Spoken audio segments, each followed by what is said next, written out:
తిరుపతిలోని శ్రీ తాతయ్యగుంట గంగమ్మ ఆలయంలో 5వ మరుపొంగళ్ల జాతర మహోత్సవం ఘనంగా జరిగింది. అమ్మవారిని భక్తులు వివిధ వేషధారణతో ఆలయానికి విచ్చేసి అమ్మవారిని దర్శించుకుని మొక్కులు చెల్లించుకున్నారు. తిరుపతిని పాలిస్తున్న పాలేగాన్ని సంహరించిన తరువాత శ్రీ తాతయ్యగుంట గంగమ్మ తల్లి ఆగ్రహాన్ని శాంతింపచేయడానికి ఏళ్ల తరబడి 5 మంగళవారాల పాటు ప్రజలు మరుపొంగళ్ల జాతర నిర్వహించడం ఆనవాయితీగా వస్తుంది. అందులో భాగంగా చివరి 5వ రోజు మంగళవారం ఉదయం సుప్రభాతంతో అమ్మవారిని మేల్కొల్పు పూజా కార్యక్రమాలు శాస్త్రోక్తంగా నిర్వహించి అమ్మవారిని సర్వాంగ సుందరంగా అలంకరించి భక్తులకు దర్శన భాగ్యం కల్పించారు. ఈ సందర్భంగా ఆలయ అర్చకులు మాట్లాడారు.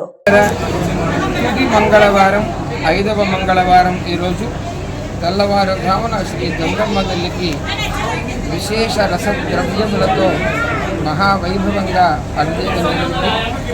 తదుపరి 5 గంటల నుండి బంగారపు వజ్ర కిరీటధారణ, స్వర్ణముఖ కవచ అలంకరణతో ముత్యాల పందిరి ప్రత్యేక అలంకరణ, ముత్యాల మాలలతో శ్రీ గంగమ్మ తల్లి భక్తులను అనుగ్రహిస్తున్నారు.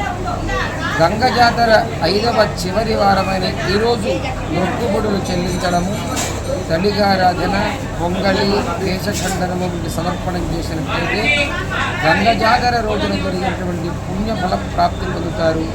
సమస్త ప్రజానీకం భక్తులకు ఈరోజు అమ్మను దర్శించి గంగ జాతరలో అమ్మను దర్శించిన పుణ్యాన్ని భాగ్యాన్ని పొందగలరు.